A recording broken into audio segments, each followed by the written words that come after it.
La posizione della Regione è chiara, nel senso che abbiamo valutato tutte le opportunità, sono state valutate le aree per l'ennesima volta. Ne è venuto fuori che l'area più titolata resta Padova Est e alla luce di questo non ci sono tante opzioni.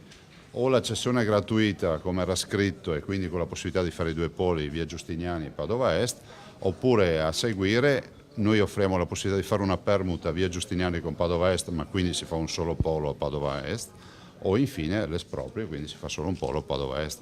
La Regione ha scelto Padova Est per ospitare il nuovo ospedale, ma è scontro sul costo dei terreni con il comune. Il sindaco Giordani, durante l'incontro a Palazzo Balbi, ha confermato la sua intenzione a non cedere gratis l'area di San Lazzaro. Se tutto un piano va vanificato solo perché un piano che costa qualche miliardo lo stiamo vanificando per 10-15 milioni, mi preoccupa, vuol dire che c'è qualcosa, è un'influenza politica, non è più una decisione sotto l'aspetto sanitario. Giordani si corregge, stiamo parlando di 20 milioni, questo quanto vorrebbe farsi pagare, nonostante la Corte dei Conti abbia detto che il passaggio gratuito di aree tra enti non costituisce danno erariale. Si tratta di una cessione per un'opera di pubblica utilità all'ospedale che i padovani e tutto il Veneto aspettano. E intanto per la testardaggine del sindaco, la giornata che doveva assegnare l'inizio di un percorso definitivo verso il nuovo ospedale sfuma nel vago. Il governatore Zaia ne vuole riparlare tra pochi giorni, ma il sindaco invece rinvia tutto dopo Natale, chiudendosi sulle sue posizioni e ribadendo il concetto di non voler abbandonare il sito di via Giustiniani. Nasce l'opportunità di farne due nel momento in cui